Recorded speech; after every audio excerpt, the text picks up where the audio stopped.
Hello everybody, my name is Coolblue and I'll bring out this video of me reviewing a board game. And today I'm going to be reviewing yet another game here. Is this a small box game? No, this box is a little bit too big. Just a game in a normal Coolblue and cardboard series. It's not a small box big game. It's almost a small. Actually, you know what? No, I take it back. Yeah, it's gonna be a small box big game. Yeah, there you go. Take that. Mostly because the game is just a deck of cards. But we'll talk about it once we get over to our other view.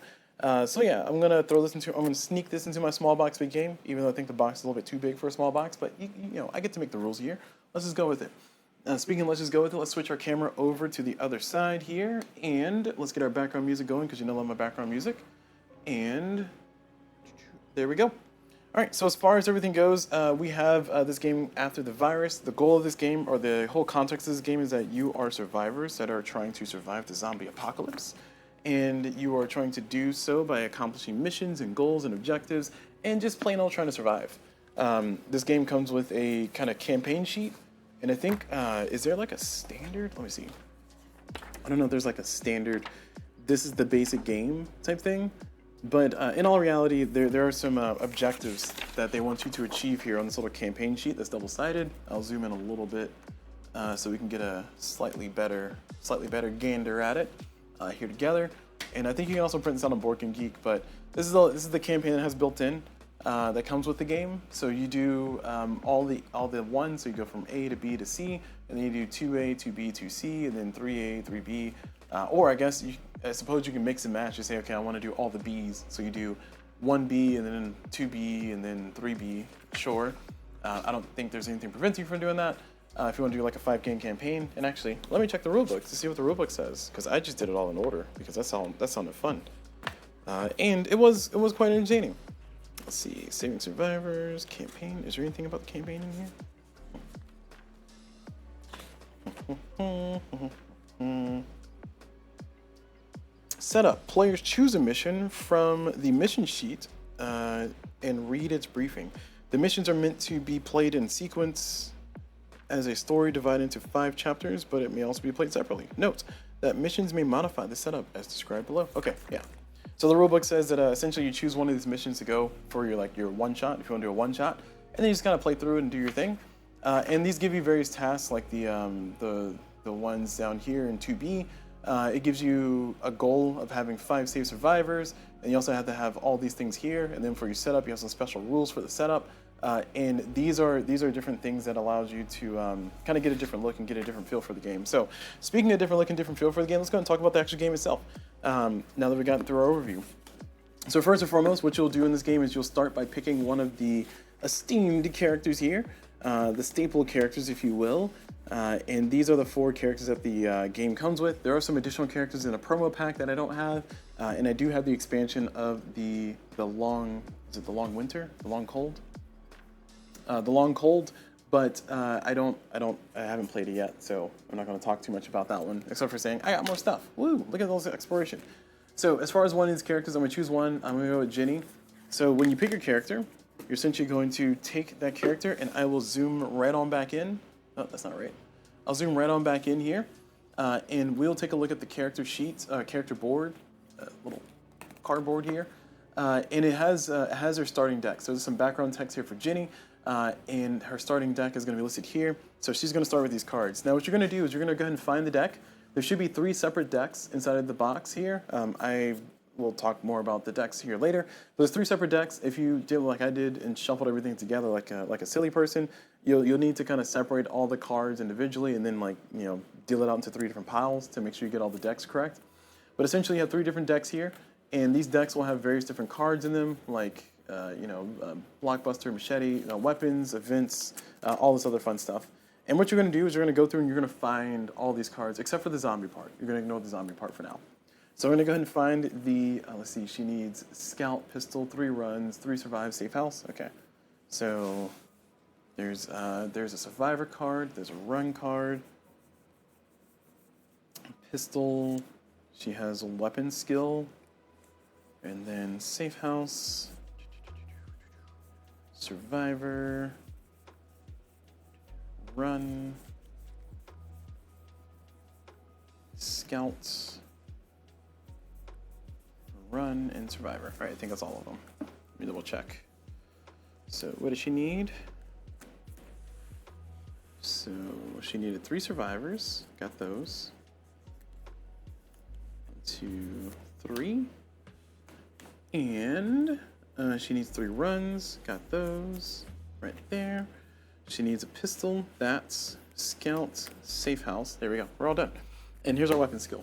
So these are going to be her starting cards. And with the weapon skills going to be starting out not fully built yet. We're going to put it on the side because it's not active. And we're going to take these cards and we're going to look at the rule here. So we're playing a 1-player game. So we're going to go to our zombie deck. We're going to take the top card from the zombie deck and we're going to add it into our stack. Because we're playing a 1-player game. So we're going to be 1 to 3 zombies based on the player count. All right, so let's go ahead and get back to our wider view. And let's go ahead and continue. Oh, sorry, the rest of the cards that we didn't add to our starter deck, we're gonna give those a shuffle and we're gonna add those to what's called the area deck.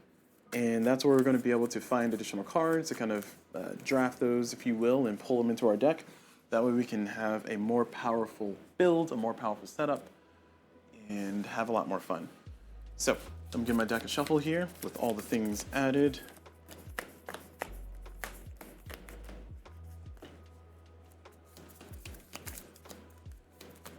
And I'm going to draw a hand of 5 cards. 1, 2, 3, 4, 5. And if I draw any zombies, like this one, it's going to go directly into the area that I'm going to be fighting. And otherwise, I'm going to be able to play my cards. Now, there are a few different types of cards. I mentioned this before. There are event cards, which are the red cards. There are weapon cards, which are the silver ones. And then there's other cards, like this blue survivor card. These cards will have their type listed. So this one's a person. This one's a shooting weapon. These ones are just events. This weapon skill is a training and all that fun stuff. Now, the design language of the game is that if I want to essentially get the card prepared properly, I need to discard this many cards. So if I put a survivor out here, if I play it from my hand to the board, it's going to go just flat like this. It's not prepared. It's not ready to go yet. But if I discard a card, then it will be prepared, like so. Now, granted, I'm not going to do that because I have other plans, but that is, oh, sorry, this was from my discard. Put on top of my deck, my bad, meant to put that from my discard. But what I'm going to do here is I'm going to go ahead and try to play with what I have in my hand. We have one zombie that's kind of facing us, and I would like to take them out. Now, I can fight the zombie directly by just saying, okay, I want to fight the zombie, and I go toe-to-toe with the zombie, and then for the number of zombies here, they're all going to attack one at a time. So this is a 3 zombie, for instance. There are 3 individual zombies that I'm facing, and when I fight the zombies, I'll fight them one at a time. So me versus a zombie, mano y mano, or mano y zombo, and the zombie will die, and we'll go to the discard. The single zombie will die, and I'll take an injury. I'll take a wound. Here I have 3 different wound spots, which have some text on them. So dark red on black text, sorry, black text on dark red, which is not the greatest design overall, but we have leg, arm, and brain. If my legs are hurt, I'm not going to be able to do runs, which are this card here to discard a zombie. If my arm is hurt, I can only hold 1 weapon, which is kind of detrimental if I'm trying to get some stuff going. And then up here is my brain. If my brain is ever hurt or wounded, then I lose the game, I die immediately. Now, I didn't pick a mission, so let me go back and pick a mission. We're gonna do 1A Chaos. 1A Chaos, the end goal is to have 5 prepared cards in play, and then I start on wave 1, and it's just reminding me to put the zombies out. So this game comes with these discs, like so. And this green one's going to be the wave, and this white one's going to be the number of survivors that you've rescued. I think the discs are a little bit bulky here, so I just use cubes instead. So this yellow one's going to be my survivor rescue, and the green one's going to be the zombie wave. So I'm just kind of explaining that. These are my damage markers. They're fine. So I just kept them in there. But going back into here, though, let's go ahead and see what I'm going to do on my turn. So I'm going to go ahead and play a run card, and the run card, when I play an event, it's going to go straight to my discard. It's not going to go into the play area like the other cards. When I play the run card, it's going to allow me to discard 1 zombie card. When I discard a zombie card, it does not go over here. It goes over here instead. So I will see it again eventually, but I don't have to deal with it right now, and that's pretty good. Next, I'm going to go ahead and put a survivor out, and then I'm going to discard my pistol to ready that survivor, and then I'm going to play a safe house. Huzzah! Man. Now that I play a safe house, the survivor has been saved, and I can count them either as 1 saved survivor for the purpose of any missions I'm doing. This mission, I thankfully don't need those. Or I can use that one survivor and just grab the top card of the deck and then add it to my area. If it were an event, it would go straight into my discard, so that way I can get it in its future. But it was not. It's a chainsaw, which is a nice weapon to have, so we're all done. That's it for the turn. Next round, I draw 5 cards. If I ever need to redraw, something will happen, and we'll see that in a second. But here I have a hand of just cards and things, so I'm going to go ahead and put my scout out, and notice that they have 0 to prepare, so I'm going to prepare them. And now that they're prepared, I'm going to go ahead and discard this card, use this ability, discard to scout 2 cards. So I'm going to scout 2 cards, so card 1 that I scouted and card 2 that I scouted. And now as far as everything goes up here, these cards will give you a few different things that are really cool. These cards have a cost at the top, which is the hand symbol.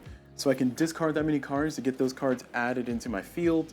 And additionally, there's different effects and different abilities for these cards. So from what I'm looking at, I think I'm going to discard 3 of these cards to pull the VIP.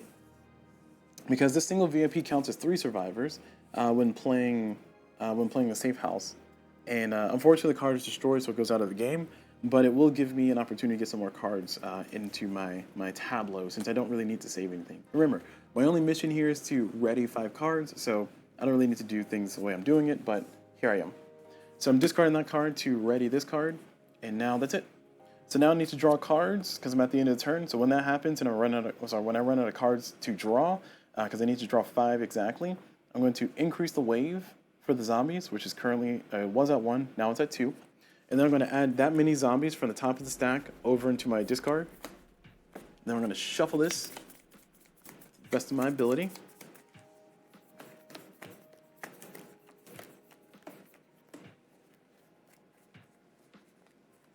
And then I'm going to draw my 5, or continue drawing until I get to 5. So there we go. And that's how everything rotates, I mean. So now that we're done with that, this is pretty good. So what I'm going to do is I'm going to go ahead and play Safe House. And Safe House is going to save 1 or more of your prepared survivors. I got 1 prepared survivor who counts as 3, which is great. So this is going to go to my discard. When you play events, it goes to your discard. And this VIP is going to count as 3, but they are destroyed as they're removed from the game when I do this. So I'm going to take that as all 3 just getting top cards. So we're going to just see what we get. We got Blockbuster. We got ourselves Crossfire, nice. And we got Cure, which is even better. So now we got all these good cards here in our hand to kind of power up our abilities here. So what we're going to do is we do need some attacks here for the zombies. So I don't want to get too overzealous. So I'm going to go ahead and spend, well, first let me play my survivor. Then I'm going to discard my run to get my survivor ready. I'm going to discard another run to get Crossfire ready. And then I'm going to discard another run to get Antidote ready. And we'll do some cool stuff with these things once the opportunity shows up. But that's going to be the end of my turn there. So 1, 2, 3, 4, 5. And I got 2 zombies. Perfect. That's what I wanted. And I got a scout, a pistol, and a survivor. So what I'm going to do is I'm going to put the I'm going to put the scout out. And my play area is taking up a lot of space here, just mostly because I'm trying to keep the camera so you can actually read the cards somewhat. So my apologies, but I put my scout out. I'm going to prepare them as well. And then I'm going to discard Crossfire.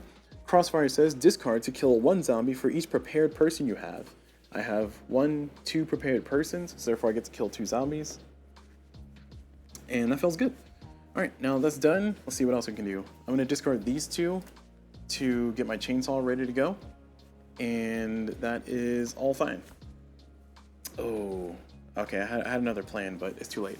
All right, so 1, 2. So I need to draw more cards. We're going to go up 3. 1, 2, 3. And these zombies are ordered in the, placed in the order of from 1 to 4. And there are 5 1s, 4 2s, 3 3s, and oh, okay, well, I don't remember the spread. It's 17 total. Actually, we can see it here. Let's see. There are 2 4s, 3 3s, and I think 4 2s and 5 1s. So they're always in that order. So that way you'll kind of know when things are going. Also, the rule book implies that this should be face down, as in the 1s should be on top, face down, and then the 2s under that, and then the 3s under that, and the 4s under that. But I watched the designer of the game play the game on YouTube. So what they did was they are doing what I'm doing, so I'm doing what they did. So take that how you will. Take that to the bank, if you would like. That's how I'm commencing my playthrough. Because I feel like the designer of the game would know. Unless that 8-year-old video is an inaccurate video now. Alright, so now we're back into our rounds here. Remember, we need 5 prepared cards. We only have 4. So if we get one more prepared card, we can actually just win this, but I want to be extra. So I'm going to go ahead and play my Cure. Cure says destroy to turn 1 zombie card into a prepared survivor. When saved, it returns to that player's zombie pile. So we're going to turn this zombie into a prepared survivor. So we now have another prepared person. We're going to, well, I guess at this point, we might as well keep it there. We're going to go ahead and get our crossfire here, down. We're going to discard run to prepare a crossfire. And we have 1, 2, 3, 4, 5. Yeah, I'm not going to play anything. I was going to leave it as it is. So I was going to discard this card to flip. And now I get to demonstrate what happens is I can fight the zombie mano-a-mano, person-y-person. So I'm going to fight the zombie directly. They're going to die. And I now take a damage. I can choose my leg or my arm. If I choose my brain, I die immediately. So I'm going to choose my leg or arm. I guess I can choose my arm so I can still run. And then we're at the end of the round. At the end of the round, we check 1, 2, 3, 4, 5 prepared cards. So therefore, I'm done. I've won scenario 1A. Woo! Which is a short scenario, not a long scenario. So as you can see, I can kind of play it here while talking about it and teaching. So as far as that goes, though, let's go ahead and jump into the actual review side of things to talk about things that I like, things that I didn't like. And, oh, actually, before I do, let me talk about another thing. Another thing is that zombies. This is a concept because it's going to come up in my likes and dislikes. If I need to fight this zombie, for instance, let's say I want to fight the zombie, I'm going to go ahead and use Crossfire. With this current board state, I'm going to use Crossfire, and it's going to allow me to discard this card to kill 1 zombie for each prepared person you have. And I think this counts as a person. So 1, 2, 3. Oh, okay, well. Terrible example. Actually, no, let's do it that. Yeah. We can keep this going. Well, let's do this. All right, let's say this is the board state. There we go. Let's say this is the board state, and I need to fight these zombies, and I have no damage on me, and this is what my board state looks like. I can play Crossfire to discard this card to kill 1 zombie for each prepared person I have. So this is 1, 2, 3 prepared persons. So let's say this is 1, 2, and this is 3. And I have 2 zombies left to kill. So with those 2 zombies left to kill, let's say I want to go ahead and, oh man, I have a chainsaw? I should have used that. Ugh, I'm being silly here. Let's say I want to go ahead and fight them directly, though, for whatever reason. So when I fight them directly, I will fight one at a time. So I can go me versus this zombie, and let's say they hit my arm, and then this one dies. And then I can fight this zombie again, so me versus that zombie, and now the card is finally killed. But as you can see, I took a lot of hits for that one. I could have used my chainsaw, sure, but this was much more fun, right? But I just wanted to explain that part because the zombies, even though it's showing just 1 zombie and I've been knocking the card out, in order to knock the entire card out, I need to make sure that I actually have enough hits to take out all the zombies on the card itself. Now, when I discard the card, the full card just goes into my discard. It's not a delay, but I just kind of run away from it or avoid it, if you will. And that can be a good strategy sometimes. But in this case, I wanted to explain that because we're going to jump right into our likes and dislikes. That's going to come up in our likes and dislikes. So as far as things that I like and dislike about this game, let me start with our likes, and then I'll get my rating at the very end. As far as things that I like about this game, I do like how kind of swiftly the game plays. It is very procedural. I don't want to say procedural. I keep saying that word. It's a game that basically flows. So you just kind of draw your 5, play your cards, and then you do your thing. You get this, you tap this or untap this, and you shoot that thing. You kill those things. You discard those things. You scout those and find those and get those into your field. And the game kind of plays swiftly, which I appreciate. Like, it has a really good flow. And you kind of start from start to finish. You're just always kind of actively doing something, and that feels pretty good to me. Another pro for this game is that I do think that the game does a reasonable bit with the amount of information, with the amount of stuff that's here. It does change up from game to game, from person to person, from character to character with your starting deck, and it does kind of change your goals and change your approach. Like, each character plays differently. So for instance, Ginny wants to run away and shoot. If possible, and using Ruth here. Ruth has a shotgun, so Ruth has a pub and a shotgun, and she can basically heal because of the pub whenever the safe house is active. So, you know, she can take a hit or two. She's a lot more durable than some of the other people, but she's more so about traps, setting traps, and just kind of using her blockbuster, which this card is, to kind of just explode zombies when things become bad. Then you have Robbie, Robert, who seems to play very much like a I don't really want to get hit. So he has an item, Leather Jacket, that lets him tank 2 hits on the jacket before they hit him. And that's pretty good. But for the most part, he's running away from all the zombies. He's trying to heal. He's getting crossfire. He's trying to get as many people as possible on the board and trying to crossfire, kind of like how I did here in my game. And then finally you have Adam, I guess he wants to run away from everything. He has a doggo. But his whole thing is that he's trying to pull the cards here from the area deck to hopefully give him like a good build and a lot of new stuff. So these are all the things that I've gathered from my very limited playthroughs. And by limited, I mean there was a point in time where I was playing this game wrong. So I'm saying all this to say that this plays very fun and very well with the stack of cards. Like, it seems a little bit weird that your starter deck comes from your area cards, and then it doesn't seem like it's that impactful, but it is. Having the run cards is very different from not having run cards. Like, Ruth has no run cards. So playing Ruth versus playing Adam is very weird, because Adam wants to run away from everything, and he has a card in his, he has Guide, right? No, who has Guide? Oh. Robert has 2 runs, but he has Guide, and Guide allows him to basically effectively kill zombies that are in his discard, and that's very useful, because you can just kind of run away from those high number zombies and just kind of get them out, but you have to get them into your discard before you can actually send them back into the pile. Meanwhile, Ruth is like, nope, I'm just gonna fight the zombie myself. I'm gonna punch him in the face and kick him and make them pay. And she's healed by the safe house, so you kind of have like that 1 HP regeneration every cycle, assuming that you have. Well, actually, you don't even need to save a survivor in order for you to get that 1 heal. So that's actually still pretty good, because you just play the safe house and you get the heal anyway. So she plays very differently. She plays a little bit more like, just straightforward. Fight me directly. Fight me, you coward. And then that just kind of gives a lot of variety from game to game. And it gives you a lot of different approaches, because some missions feel like they might work a little bit better for other people, but you can definitely win this game with just about everybody. And I do appreciate that this game does what it's doing with what it has in the deck. And speaking of what it has in the deck, this is not the entire set of cards that you see here on the table.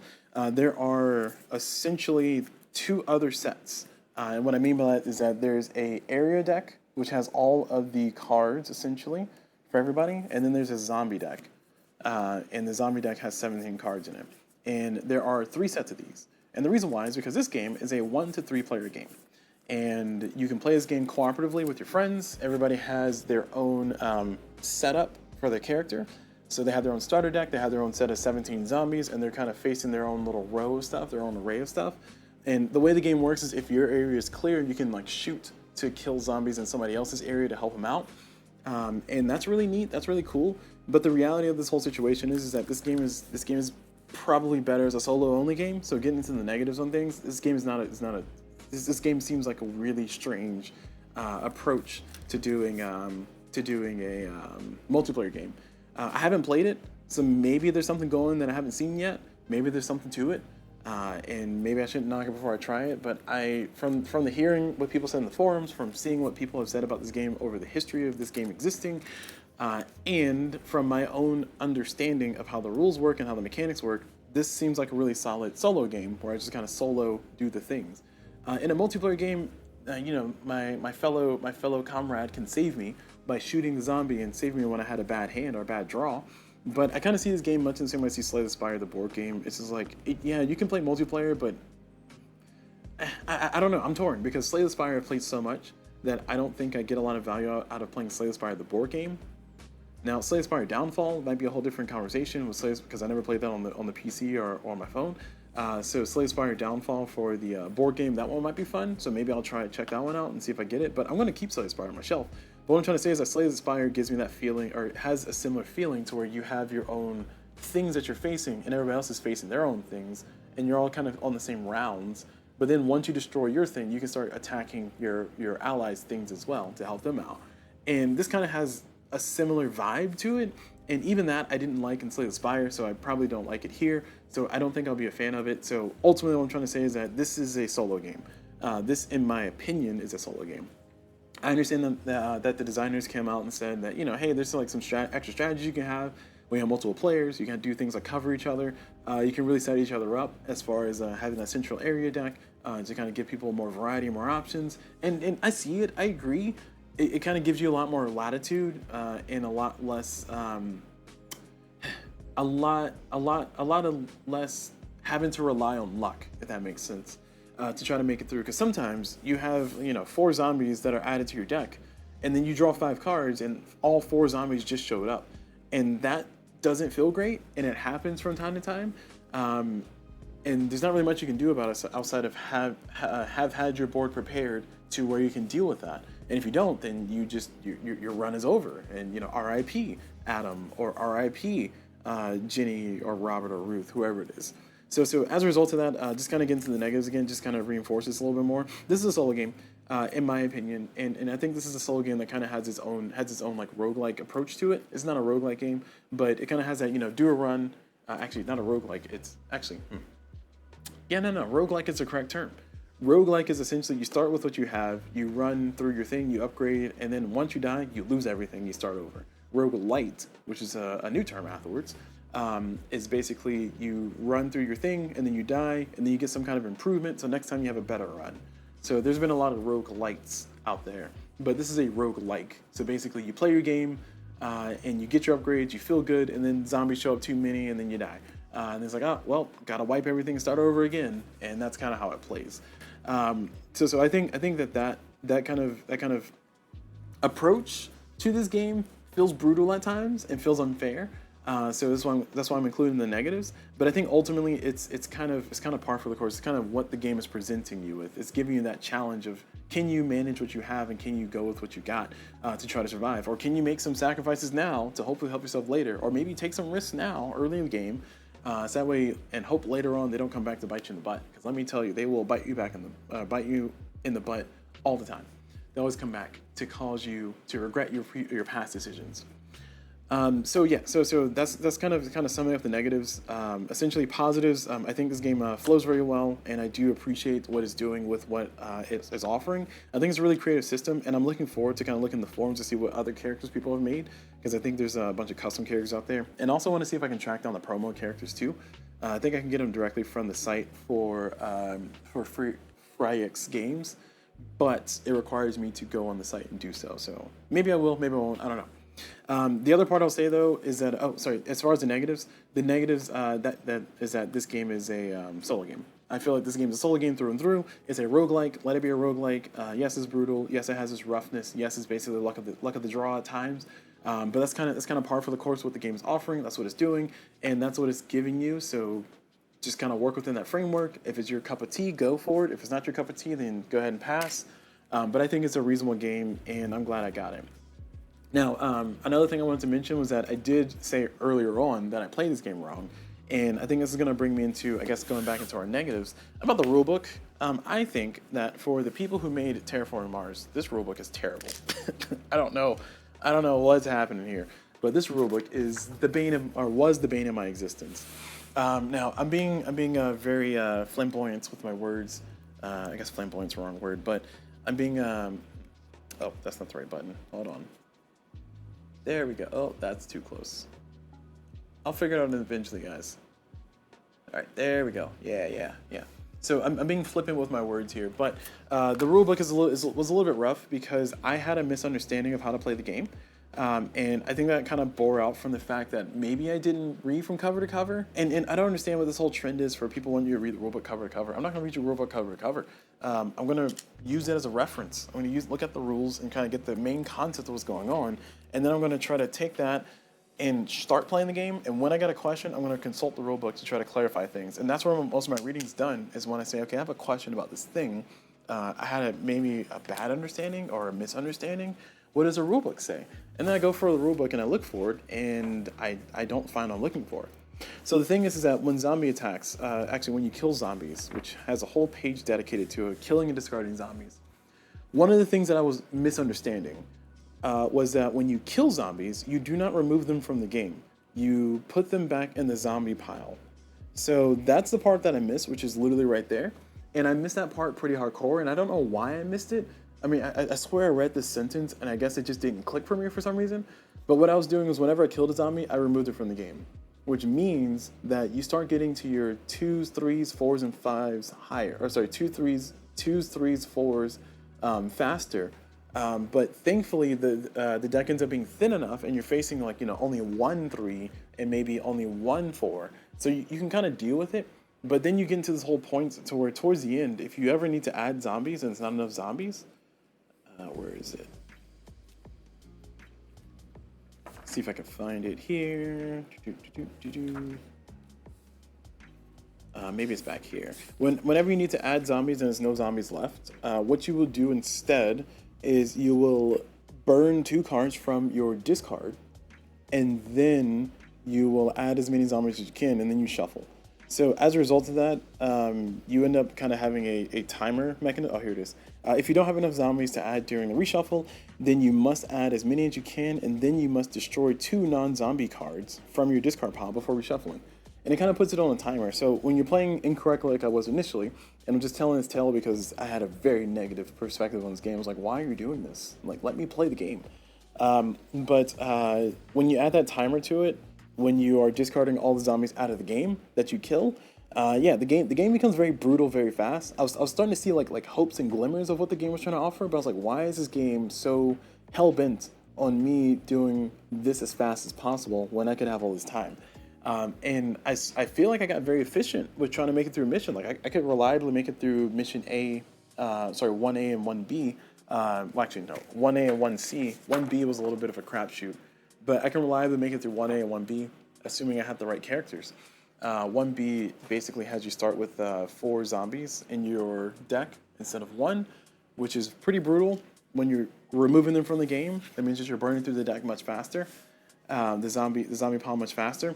But playing with that incorrect rule set, I really felt like the game was trying to do something. I was like, oh man, what's going on? I hated it. So I'm saying all that because I had a misunderstanding because of my interpretation of the rulebook, because I tried to learn from the rulebook, looking at no other videos. It wasn't really until I went and watched the video of the designer of the games. I think it was Jacob Frericks. He should be listed here, right? Where are the credits?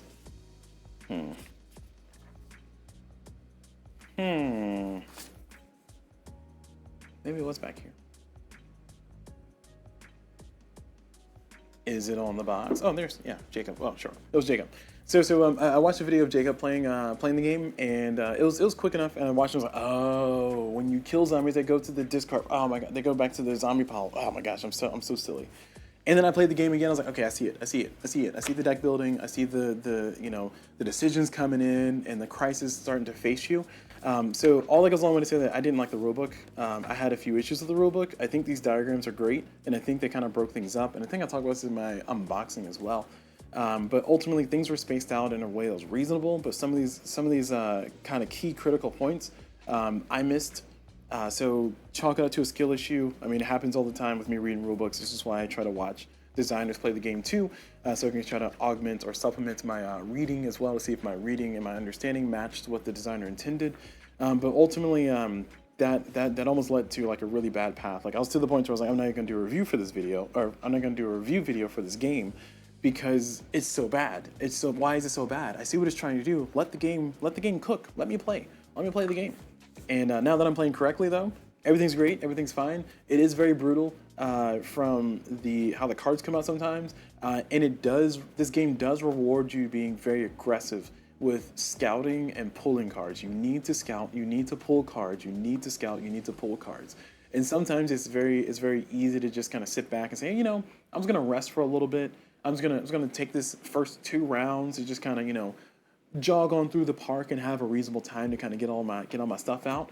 But by the time you get to like round 3, 4, 5, if you don't have something ready, if you don't have weapons and cycling, if you don't have survivors already rescued or some other way to kind of have things available, options available, it's gonna hurt. It's gonna hurt, and it's consistently hurt over and over and over again. So I think through playing this game a lot, I've learned that I do need to move a lot faster in the early game.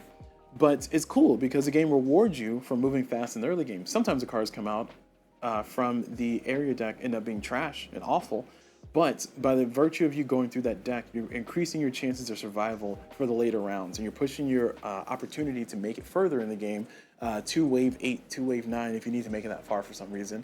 And you're giving yourself a chance to actually survive. So I think it's pretty neat. I think it's pretty good. I think overall, if I'm giving a rating for this game, I would give this game a solid 6.5 out of 10. I know 6.5 out of 10 is not the highest rating. It's probably one of my lower end of ratings. But the main reason why I'm giving it a rating as low as that is because I think that there should be more for this game.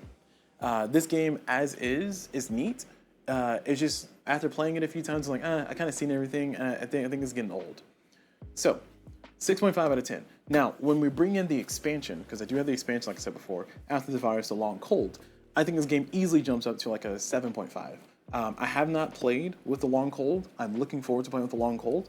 But essentially, The Long Cold allows you to, as you go through from mission to mission, you basically to improve cards. So you get upgraded versions of the cards, or the expansion versions of the cards instead of the base game version of the cards. And I'm super looking forward to playing that, because that means that, you know, you can get a shotgun, you can increase it to like a better shotgun. Now the enemies also do the same thing. So you go from like basic level 1 zombies to like advanced level 1 zombies, whatever those are. And I think it's pretty neat because it gives you the option to start, it tells you here how to like play it and set it up. I haven't actually played through it, so I can't speak 100% on it. But from what I was reading and what I was kind of browsing through and skimming through, it sounds really cool because you can go from like, you know, I have a basic pistol and it's kind of my main thing, to like I have an upgraded pistol and it's doing really cool things. And from like playthrough to playthrough, you can kind of take your advanced items with you.